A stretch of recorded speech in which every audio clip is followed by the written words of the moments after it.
I'm going to go ahead and start. Welcome to the Foundation Readers Training webinar. I'm Janie Cantwell. I'm the Kappa Kappa Gamma Foundation Scholarship Chairman, and I live in Atlanta, Georgia. I will be your technical producer and moderator this evening. The webinar will be presented by Carol Sobeck. Carol is our undergraduate chairman who lives in San Diego, California, and we will also feature Stacy Stanhope, who is our graduate chairman, and she lives in Seattle, Washington. Stacy's going to be on here to help me answer your questions. Before we get started with the presentation, let's take a moment to ensure that everybody is ready and familiar with our webinar control panel. On the right side of your screen, you will see the attendee control panel, and on the left is the webinar viewer window. The viewer window will display the presenter screen when the webinar begins. This control panel can be minimized or expanded by clicking on the horizontal double arrow button in the upper left corner. Minimizing the panel allows you a better view of the presentation. Another important feature of the control panel is the questions pane. To submit a question, type it into the question box. These may be questions related to the presentation or technical questions related to the GoToWebinar system. Stacy and I are observing that area. Carol does not see your questions, only Stacy and I do, because we don't want to distract her in her presentation. We do have you all muted, and that is for technical reasons. We have less technical feedback problems if only the presenter and Stacy and I are unmuted. So we're trying to do that for everybody's convenience. If you need to step away for a moment, please do not close the GoToWebinar window, as you'll be required to log in again and if you wish to rejoin the session. If you experience problems with the audio, one possible solution is use the conference call number and listen to the presentation using your phone. Click the Use Telephone option in the audio pane of your control panel to view the conference call number. This webinar is being recorded and will be on an online archive that will be available to view on the Kappa website in approximately 2 weeks. So now I want to hand the microphone off to presenter Carol Sobeck. Carol? Thanks, Janie. Well, good evening, ladies. It's 5:00 p.m. in San Diego, and I'm watching the most beautiful coral sunset out my window. Janie, Stacy, and I are quite excited to offer you this new training to better equip you with the tools to do your Foundation Scholarship Reader duties with confidence. As a seasoned high school teacher and counselor, I know you should not make PowerPoint slides too laden with content, but I have violated that principle so that the PowerPoint can be a standalone refresher for you to review at a later time. We will be sending it to you in February along with detailed instructions in print. So relax and reflect, but don't feel compelled to take detailed notes on every slide at this point. Well, first of all, I'd like to congratulate you on your appointment as an undergraduate or graduate scholarship reader. Stacy and Janie and I believe this is Kappa's most unique job. It's only a one-year commitment, although you can certainly choose to continue, and you're able to perform the duties anywhere your laptop will take you. Some of you are new, and others are returning, and several of you have returned from many seasons of reading. Just to give you some statistics, undergraduate readers, there are going to be 42 of you this year, 28 are returning, and 14 are brand new. Graduate readers, there are 13, 7 are new, and 6 are returning. So that gives you a little idea of the scope. We hope to support your learning curve, not only from a beginner standpoint or an advanced version. We didn't do separate trainings because those of you that are seasoned will still need to validate your knowledge and kind of clear out the cobwebs, and others will need to learn from scratch. But in any event, as you all know, we're only a call or an email away. So you were chosen because of many qualifications. You possess a breadth of fraternity and life experience. You are able to maintain confidentiality. You can make a commitment during a targeted time period. We know you can observe deadlines. You are also an alumni member in good standing, which means that your dues have been paid to your local alumni association or your per capita directly to headquarters. And I'll show you later how you can do this. We're also hoping that you will be a contributor to the Kappa Kappa Gamma Foundation, which of course is the mother of our program. So this is an interesting part because you have been very strategically not only selected, but the way in which we group you has been quite strategic. 3 or 4 readers will be assembled in a group, and we strove to have balance and diversity, not only in your geographical location currently, but your chapter, your active chapter, and maybe other alumni associations you have served. We have some balance and diversity in your initiation eras. We have all stages and ages of readers, very strategically. We've striven for academic interests that also vary, different careers, different professions and majors. And also, very important to us is that we have some members that are previously experienced as readers. So you are not going to be collaborating as a team. You are going to work independently. We believe this is very convenient because your time contribution is not based on another's availability. This is a perfect Kappa volunteer role, we think. So we're going to pause for just 1 minute, and I'm assuming all of you have something to write with and that you have a notepad or a piece of paper, and you're going to realize that this is the teacher in me, but we're going to kind of do a little mini self-assessment of your needs before we begin in regard to the reader training. So you will answer on your notepad for your reflection, your self-reflection. If you are new, I want you to jot down, what do you hope to learn tonight? If you're new, what do you hope to learn tonight?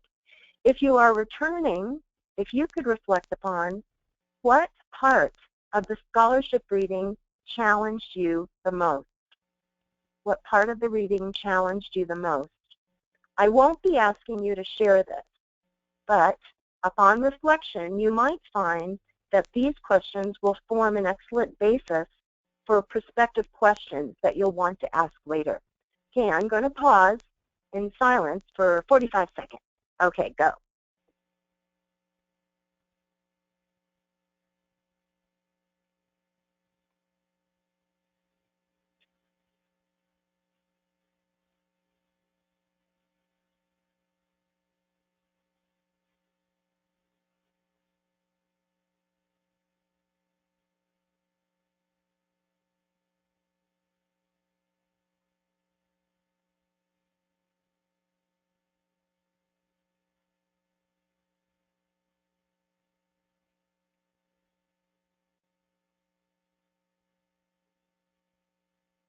Okay, finish your last thought.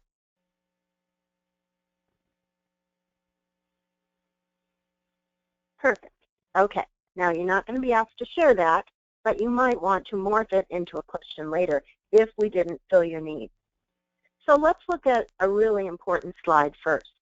You certainly need to know the deadlines for not only for reading, but for the applicants themselves. So November, the undergraduate and graduate scholarship applications become available online. This will be November 15th this year.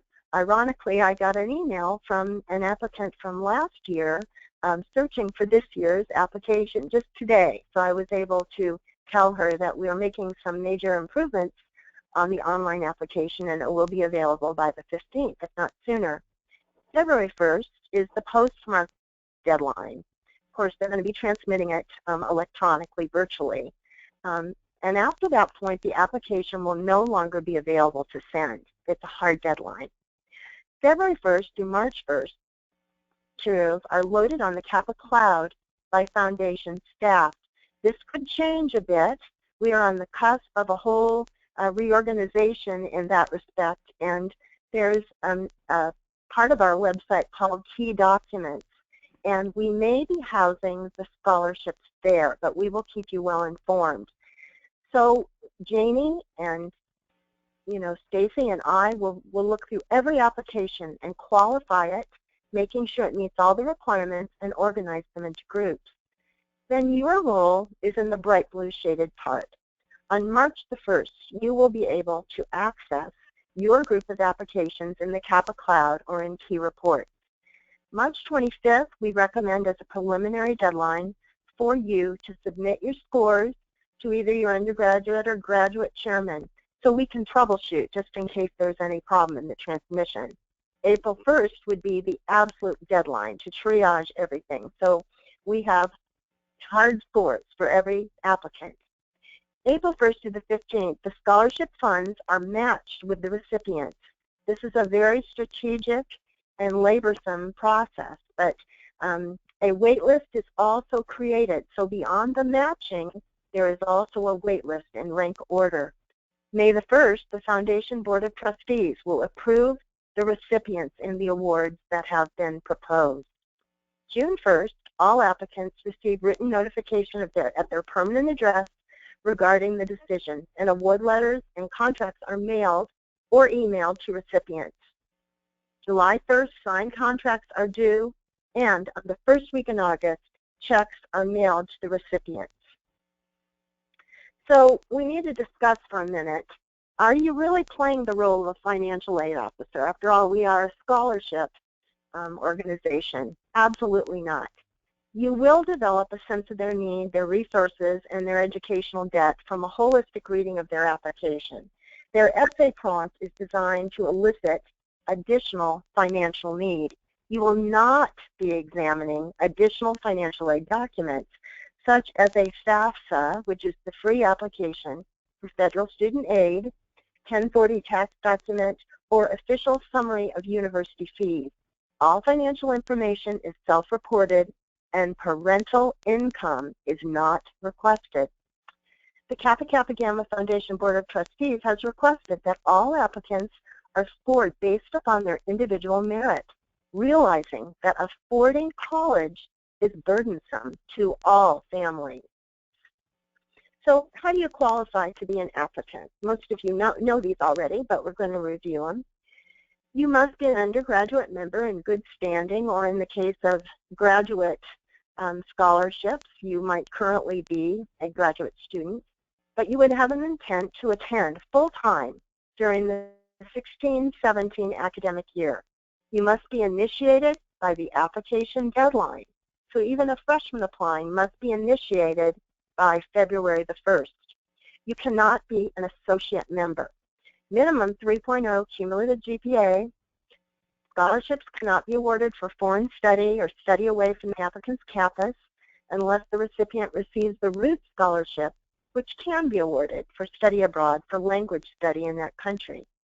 Applicants must complete and submit an online application form and all the supporting documents by the February 1st deadline, including the application, personal essay, official transcript, and 2 letters of recommendation. A resume is included with a graduate scholarship. Scholarship funds must be exclusively used for educational expenses. What are the elements of the application? Well, and we encourage you to go on to view the application and go through it yourself, but there's a lot of personal information, which I've included there. They're asked to list academic honors, chapter activities, and leadership. We've asked them to annotate these so that we understand them more fully from chapter to chapter.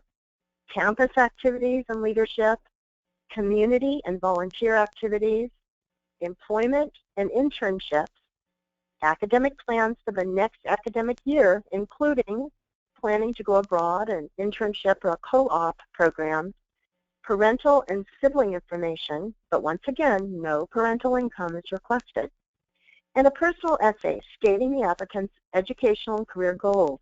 It should include how the applicant's financial need impacts these goals, because you're going to derive some of that knowledge from their essay. 2 letters of recommendation, 1 academic from an individual at the university, and 1 from someone in the chapter or an advisor, hopefully a chapter leader. The official transcript needs to be sent directly to Kappa headquarters by the college or university. There are a few additional elements for the graduate school application. Of course, we would need to know the graduate school they plan on attending or pending admission if they're awaiting that, which many of them are at that point. We need to know field of study, expected graduation or graduate degree date, an expanded college history. Alumni association participation would be something that would be different from the active, certainly. Other scholarships or financial assistance or fellowships, dollar amount of loans, expanded employment history, because we see this happening with our graduate students, and then points for overall care in preparation. Now, in terms of your preparation for reading, these are some of the things you can do in advance. You're going to expect an email from either me or from Stacy, depending on which division you're with detailed instructions, probably earlier than the last week in February, but prior to the opening of the Kappa Cloud or key docs or key reports, whatever that is. The email will include an attachment. It will be the evaluation worksheet template. You will also receive an Excel version of the master database onto which you will load your scores. I'm going to go into a great deal of detail about these two things in a minute. So you will also, in preparing, refresh your understanding of the process by viewing this PowerPoint a second time, just toggling through it to remind yourself. Go through the evaluation worksheet and review the qualifications you're looking for. Familiarize yourself with the point values. Begin to get a sense of the rubric assigned to each segment. Then, duplicate the evaluation worksheet so that you have one for each applicant in your group. We're hoping to keep those groups to 24 this year, which is really good news. So you'll create one for each regular group, labeling names and chapters, keeping them in alpha order. You will not submit these worksheets. They will serve as your scoring and note-taking device. So let's look at it. I did some screenshots, which I think is kind of fun. So this is the undergraduate worksheet. It's the first half of it because I could only get a half of it in the screenshot. But you can see the rubric here where you assign, of course, a point value to their year in school, which gets progressively harder, more as they progress toward a senior year. 4 to 0 rubric on academic honors, chapter leadership, chapter participation. I want to address potential, because remember, with these being due in February, many of these young women are rising into an office that has been slated. They may not even know whether they've been elected, but generally that is shared, that they maybe haven't been installed, but they're going to be chapter president or chapter treasurer the next year. There's a rubric that includes campus and community activities, and if they are an athlete on their campus. Employment and internships, they could have both of these categories actually. And financial need, which you are going to primarily derive from that essay, which they've explained their financial circumstances in. Second page, the personal letter, those are the letters of recommendation, and I'll go into those in a few minutes. So the GPA then falls within slices of a rubric, and I will be working with you in a minute on how you will calculate that. So if an applicant has a 3.3 GPA, she would be given 4 points. And then judges' extra points was a point of challenge last year, and I will be going over that in detail. So we're dealing with a 50-point maximum. The graduate school application evaluation form, which is for your note-taking and work, you can see has some different categories, of course, including going down to the fifth thing, Kappa chapter or alumni participation in leadership, because conceivably some of these applicants might even be chapter advisors or, of course, officers within an alumni association. Campus and community volunteer participation and leadership in those. And then the second half of it, employment experience, is a significant thing to graduate readers, particularly if it is consistent with the field in which they aspire to attend graduate school, and the employment and so forth that's related to that. Financial need becomes the most significant indicator on a 6-point rubric. Recommendations, and they've got 4 points there, and so forth. But you see personal letter and resume, that is the letter that the applicant writes herself, as well as the resume, which is the additional item submitted. And then some points for overall care and preparation, but still a 50-point spread. Okay, so we're going to spend a few minutes now going over how you would access the Kappa Cloud. And I want to underscore again that key reports may be the mode that we use. We're very much in the thinking stage of that, but it will be very similar how you access it. It will stem from your entry onto the Kappa website. So you would begin by logging into the Kappa website, and you can see the link there. You enter your member code from the back of your key magazine. It is 3 digits - 3 digits. Mine's 124-311. You'll find what yours is. If you haven't created a password or have forgotten a previous one, go to the links provided to remedy the situation. You can do this now. You will hear back immediately by email. Finally, enter submit, and you will see your personalized screen. You may want to update your personal information. You can also pay your dues or contribute to the foundation at this point, and I'll show you that because I did do a screenshot of my personal webpage. Get familiar with navigating the Kappa Cloud early in the reading cycle. Don't put it off to the 3rd week in March so that we can troubleshoot any challenges. So how do you get there? And I'm going to show you this in a minute. Over to the right side of your webpage, you'll see Top Topics for Official Family or More Resources. You will click on Kappa Cloud File Sharing for Committee, and this will take you to a different web link which has cloud in it. You then click on Main Cloud and then Financial Assistance. Down the left menu, you'll see Undergraduate or Graduate Applications, and then the group of applications you have been instructed to read. You can expand any section by clicking on the arrow at the end of the word. You will only read your designated applications. And this is particularly important for those of you that are chapter advisors or work closely with a chapter or might even have a family member applying for a scholarship. It's very strategic that we make sure that you are not reading applications for groups with which you have a connection or personal family members. Once you're in the cloud, be careful not to box out with the small X in the upper right corner. This is my nemesis. Or you will have to enter the cloud again. Use the back arrow in the upper left corner. Use the cookies or tabs across the cloud site to return to an application, or simply go to the left-hand menu. You can also bookmark the cloud on your Kappa webpage. Or let's kind of decode this for you by looking at some live things. Okay, this is my Kappa webpage. When I go into 124311 and put in my password, this is what I see. And what I'm instructing you to do is go over to the right side, Top Topics for Official Family, and I've highlighted Kappa Cloud File Sharing for Committee. And even if we go with the key reports, you will have been preloaded by fraternity headquarters as having access to that link. So that will appear for you, but it won't be there until March the 1st, so don't panic if you don't see it. Okay, then you go into the Kappa Cloud. It takes you right there. And like I said a few moments ago, you see Main Cloud, and you click on it. And then you expand it. You see that little arrow to the left, how it went down, and you go down to Financial Assistance, because that's the committee that we are all a part of. Then you once again click on the arrow on Financial Assistance, and it expands down.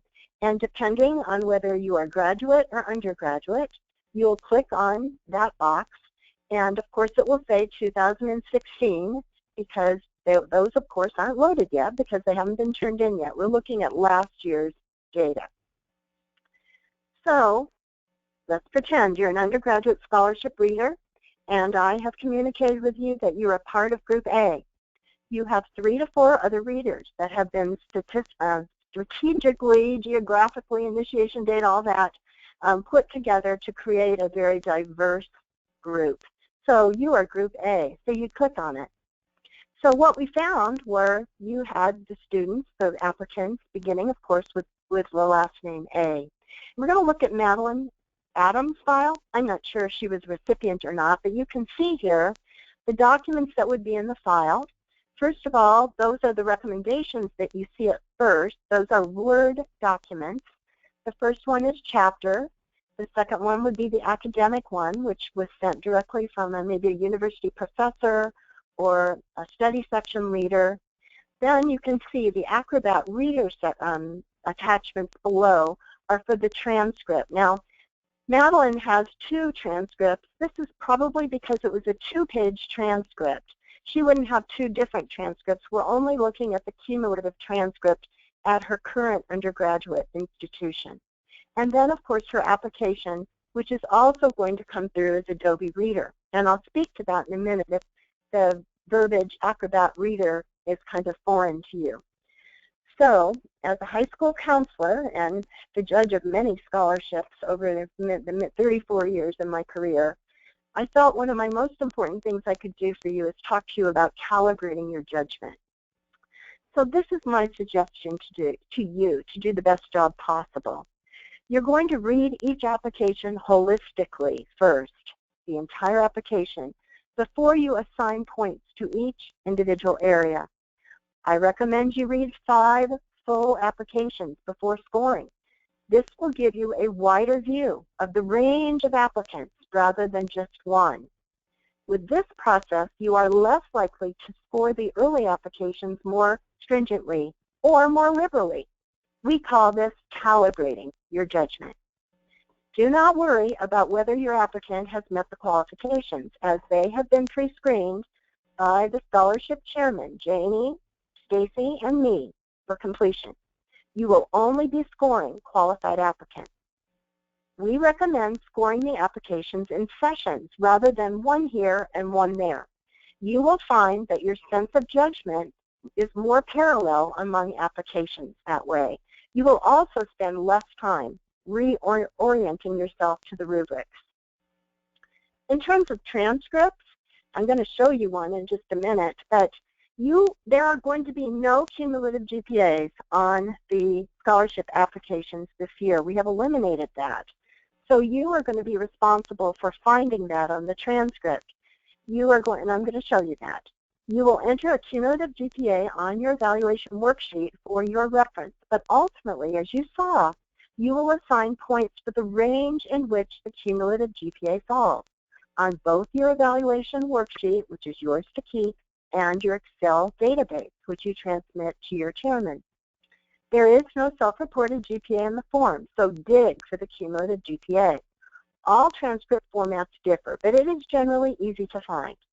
However, if you have a candidate from a Canadian chapter, okay, British Columbia is a good example, or from Stanford, wouldn't you know, where they use a percentage system, you will need to convert the percentage into a numerical GPA range. Okay, now I was an English teacher, but I figured this out, and you can too.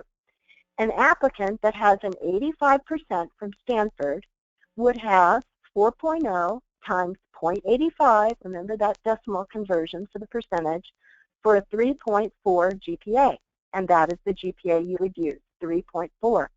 An applicant would need a 75% to attain a minimum 3.0 GPA. 4.0 times 0.75 equals 3.0. Email me or Janie or Stacy if you need assistance with this. Do verify that the transcript you're evaluating belongs to the candidate. It just takes a second, and it's just a good safeguard.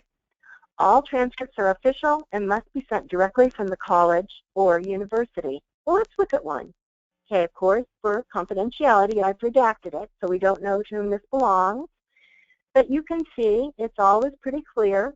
Over on the right-hand side, the cumulative GPA is actually in 2 places on this transcript. You see it up above, about the 5th line down, where it says cumulative, right under current, and you go directly across to 3.8. And then down below, most conveniently, transcript totals. And there it is, 3.8. You're going to find this pretty easy to figure out. Okay, let's talk about recommendations for a minute here. Turn my page so I'm sure that I give you all the information I intended. These are the personal letters on those evaluation worksheets that you're going to be having. Remember, both undergraduate and graduate were instructed to have 2 recommendations, one academic and one chapter. An applicant will still be qualified if only one recommendation has been received. That's really important to remember. Do not penalize the applicant if she has only one. Funny things happen with recommendations, as we all, have experienced and know. The second recommendation provides additional anecdotal evidence and truly would only strengthen the candidate's case, of course. Score each recommendation independently. This is what I do on a 0 to 5 rubric, and then take an average of the two. I noticed that Stacy on the graduate form had 2 points for each recommendation, combining it to the 4 points on that rubric. Graduate applications will also submit a resume, and that's got a rubric connected to it. But this is kind of different. If you have a concern about any standards issue brought to light in a recommendation, probably by a chapter advisor or maybe a chapter member who's a standards chairman, please contact the scholarship chairman directly. Do not deal with the chapter. Just go directly to Janie for that one. Then there's an area at the bottom of the form that's called notes. And we would like you to record a few things here. Is the applicant studying abroad in the upcoming academic year? Summer doesn't count. A lot of our young women go abroad in the summer, so we don't count that against them at all. Is her abroad program academically aligned with a language major? Remember, I referred to the root scholarship earlier. So she may be going to France, and if she's studying the French language, that would be a good one. Is she leaving her campus to do an internship or a co-op program for at least 1 quarter or semester? Make a note of this. It may affect whether she can receive the full award or a partial award. Is this a Washington, D.C. exchange? Because some of those would be under the purview of still attending her university of origin. Again, has she served her campus Pan-Hellenic as a leader? We have named scholarships that in part of their criteria is that an applicant has been an officer in a Pan-Hellenic. Does this applicant show extreme financial need? Should she be referred additionally to our Rose McGill Confidential Aid or Emergency Grant Program? Every year there are 3 or 4 that we realize should be referred on for additional aid. Now, judges extra points. This is on the undergrad program application only, but there were some different differentiations on the way this was used last year, so I wanted to be rather specific on this. You have a rubric of 0 to 3 points that you can award after you've completed your evaluation. If this applicant exhibits extreme need, is overcoming a particularly challenging situation, or has done an exceptional job on her application, you may award points. If this is a uniquely deserving candidate based upon stellar recommendations, a compelling essay, or especially remarkable educational or career goals, you may award points. Do not award points evenly to all your candidates to compensate for lower scoring. In your calibration of judgment, award points as accurately as possible. The extra points are truly for something extra. Not all candidates will receive these points. Hope that clarifies it a little bit. So here's a little FAQ for you. These were 2 questions that came to us last year, and I thought it merited speaking about them tonight. If the applicant does not respond to a question, how do I score it? A 0? Our answer would be yes, unless you have gained the information you need to evaluate from another area of the application. Because remember, you're holistically reading first. So if the applicant has not responded, perhaps that information is housed somewhere else. When an applicant has made an obvious mistake in entering tuition, housing, or chapter costs, perhaps by entering an extra 0, turning 8,000 into 80,000, how should I evaluate the information? Well, we would urge you to use your best judgment in allowing for an obvious error in data entry. Kappa Cloud tips. Okay. I think I did tell you. Wait, I got a call on my phone. I'm just going to look at it for a minute. Oh, I thought maybe it was one of you, but it's not, so I'm going to ignore it. Okay. These things happen. So, Kappa Cloud tips. And remember, you could be using key reports. Okay. For maximum, this is really important in terms of software. For maximum ability to read the transcripts and recommendation letter, you may want to use Google Chrome as your browser instead of Internet Explorer. Please do. Just plan on Google Chrome. It is free to download. Blank transcript attachments are not an issue when you go into Google Chrome. We experienced that a lot last year. It solved everything. Download the latest version of Adobe Reader, which can be done for free. These are both free. Google Adobe Reader to find the website. You can do this now to update your computer. If a page appears blank, and that could be a letter of recommendation, a transcript, anything, close it and open it again. If you have done everything you can to view the document and still cannot see it, email a member of the Foundation Scholarship Committee. Every file has been previously opened. Remember, Janie and Stacy and I have qualified them, so we will solve it. Okay, it's time. We've been talking for 30 minutes now. We're going to take a 2-minute break. You can get up and stretch, grab a bottle of water, or you may want to send Janie and Stacy a written question in the control panel. No worries if you don't have a question, but we did want to give you that opportunity. So I am going to be silent for 2 minutes while you take the break. Okay, there we go.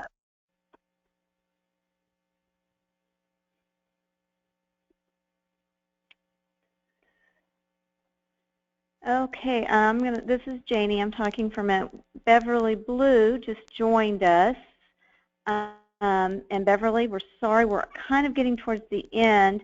You'll know you are muted, as all of our attendees are. We're glad you did make it on here. And as a newbie, I'm going to request that you do sign up for the November as well. And you'll get something out of the end of this, but we're kind of getting towards the wrap-up of our time.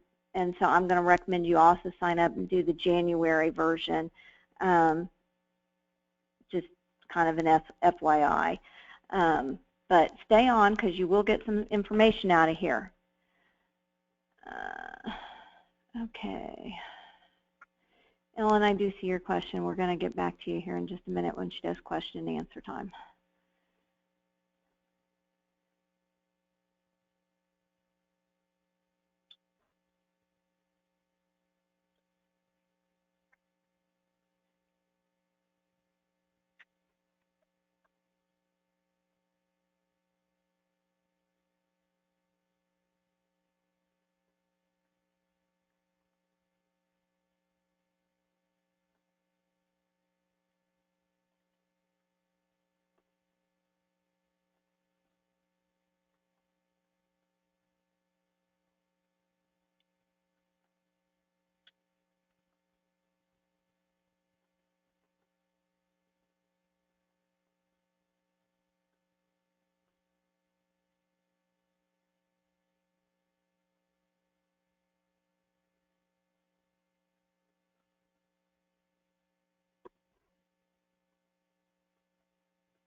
Okay, are we about ready?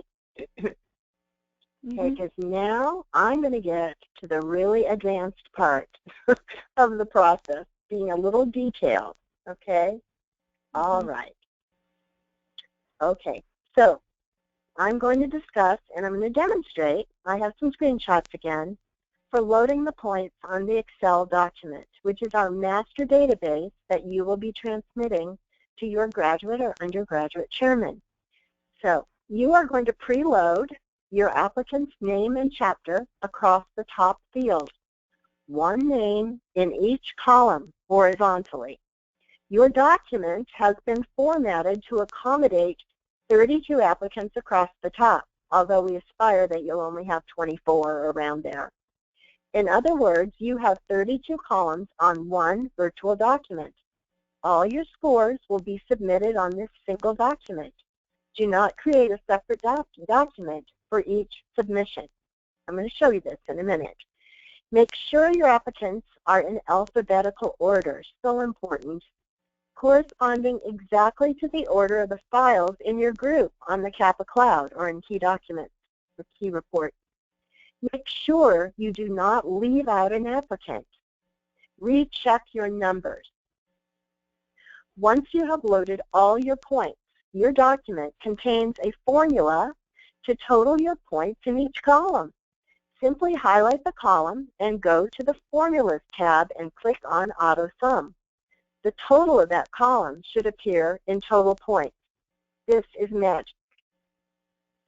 Okay, a couple more tips, 3 more tips. 1, load your evaluation sheet results on the Excel master document as you complete each candidate. Click on the appropriate box to enter the points. Use your individual handwritten evaluation worksheets as your guide. The evaluation worksheets are for you to keep as a record of your scoring. Tip 2, be sure to type any notes you have jotted down that address studying abroad, internships, co-ops, Panhellenic leadership, and potential for that Rose McGill confidential aid referral I referred to earlier. Tip 3, do a save as and file your Excel document on your computer so you have it, and you can keep loading it. And if you don't go in there with every candidate that you evaluate, at least maybe in groups of 5 would be very efficient. Let's look at it. Okay, we're going to look at the undergraduate scholarship Excel document. You can see that, okay, column A and B are filled with the actual point rubric and the areas of study. So your candidate would begin to be loaded formally in column C, D, E, F, and G, and so on. So the applicant name is going to go in column C. We would want you to put last name, comma, first name, because that aids us in our alphabetization, chapter or school, and then you will continue to load the points that you have scored on your individual worksheet in the spaces that are adjacent to the category. Okay, and you can see those there. The second lower half of that spreadsheet, this is where the cumulative GPA is entered, and you will have already calculated it. You will have already figured out what the slice of the GPA fits in the 9-point rubric, and so you will just, if this is a 3-5 student, you will simply put 6 points in column C across from the 3-5 GPA. I addressed judges' extra points, total points. Look up at the very top where it says formulas. Do you see that across the top? Because this is my screenshot. If you click on that, you will see auto sum. It makes a sigma, and that's where you would be able to highlight that column, and voila, total points would be added for you, no human error. And then the notes that you have accumulated would go where the comments are below, and we definitely are looking at those as well. Wanted to show you the graduate Excel document. It's very similar, of course. You can see, once again, you start loading your potential recipient's name in column C, applicant name, chapter or school, and they may give you several graduate schools to which they've applied, because it's unlikely by February 1st that they would already have received an acceptance. They're probably waiting. Then it goes on down, and you will know that this totally matches with that individual evaluation worksheet that we went over before with the rubric on the side. Okay? And then the second half of it includes, and look how I did mention before, for graduate employment and internships, there's a great concentration on that, of course, that it's consistent with work experience and so forth, and summer employment and all that. Very similar to the undergrad in some respects, and the being able to total the points.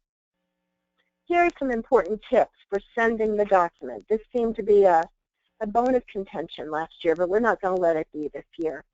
You're going to send your results by email attachment to the undergraduate or graduate scholarship chairman. If you aim to send them by March 25th, 2016, we can troubleshoot any transmission difficulties without going beyond the April 1st deadline. 2 to 3 other readers are also scoring your same group of applications, so we do want to really receive them, hopefully by March 25th if we can. If you are a Mac user and cannot access the Excel software, our scholarship chairman, Janie, has created a Word version that has been adapted for the Mac. This does not contain the automatic sum total formula that you would find in Excel. Your undergraduate scholarship chairman, that would be me, is using a Lenovo laptop with Microsoft Office Windows 8 OS if it's time to upgrade your software. When I started this position, I bought myself a new laptop, and I am going to go into Windows 10 soon. But with Windows 8, any previous version of Word can be opened. So what I want to do is share with you the fruits of our labors last year. As many of you who were readers last year are aware of these already. But this is what we accomplished last year, and Janie Cantwell always does a fabulous report that accounts for every single applicant. So undergraduate, there were 305 qualified applicants. That's after we've assessed GPAs, were the documents in on time, was there a recommendation, at least one, so on and so on.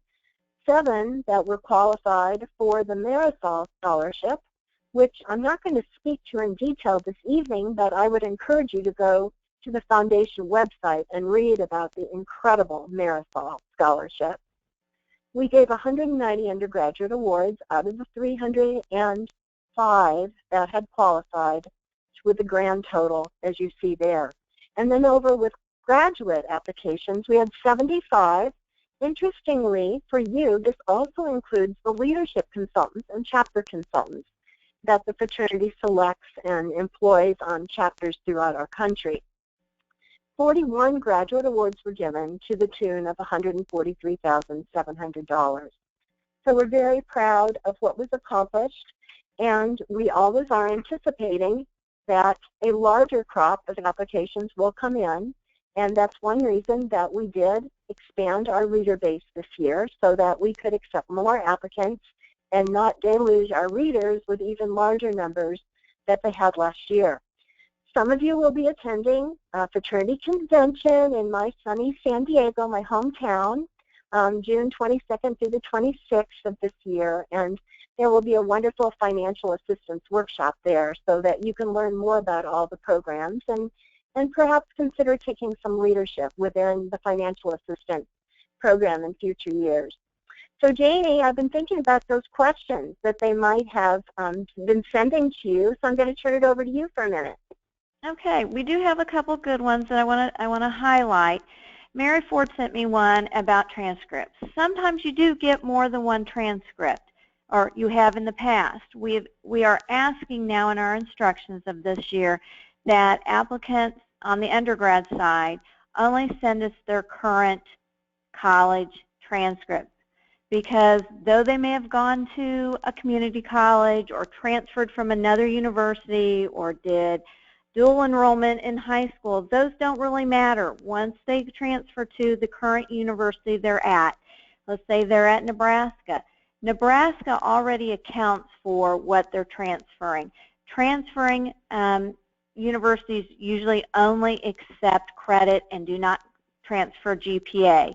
If they do transfer a letter grade, it will be reflected in the current college's transcript. So there's no point in those these women going out. They have to pay to get a transcript sent to us, so there's no point in them paying $10, $15 for an older university's transcript. We only need their current university transcript. Now on the graduate side, that might be a little different. We sometimes want more than one transcript. If they are returning back to school especially, you may see more than one over there, and that's okay. Just look at their most current, because you're going to have some that are going into graduate school and some who are already in graduate school. And also on your graduate side, Stacy, correct me if you're wrong, a lot of our women, our graduate women, they don't really have a GPA on the graduate side because a lot of graduate programs are pass-fail. Yeah, that's correct. So, there's going to be a few hiccups that you're just going to have to, if you don't understand what you're doing with the GPA, because it's kind of funky, just make sure you talk to Stacy or Carol or myself, and we'll help you figure out that particular situation, because there is always going to be a particular situation. We have been asked about how many applications we're going to get. Elizabeth asked that. We don't know for sure until we get all the applications in and we qualify them. Our hope is to limit each person 20 to 24 applications is all you're going to read. And you have a whole month to get that done. So trust us, that's a really nice number. We try not to get higher than that.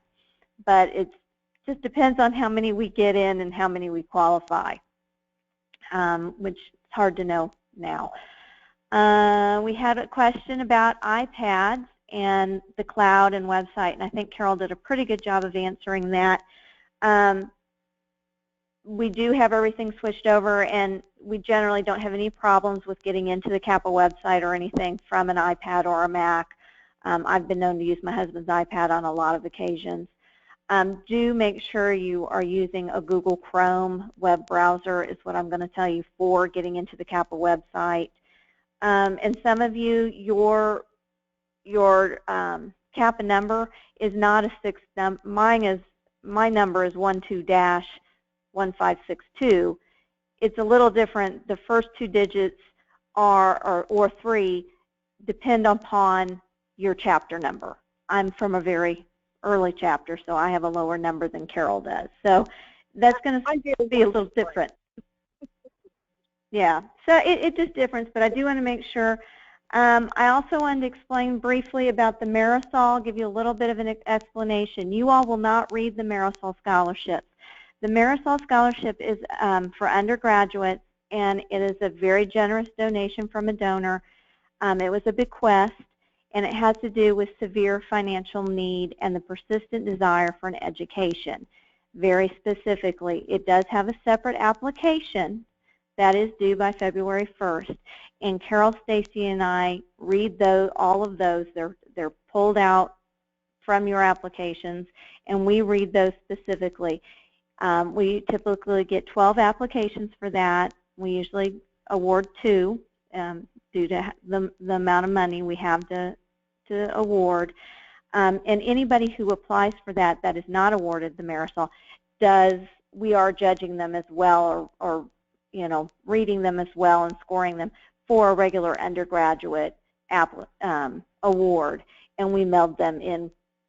We score them just like you do, so we are also reading just like you are.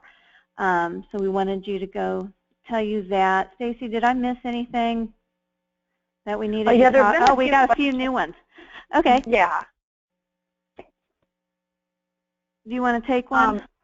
Yeah, Mary, I'll address the question that Mary Ford has about the post-college internships eligible for graduate scholarships.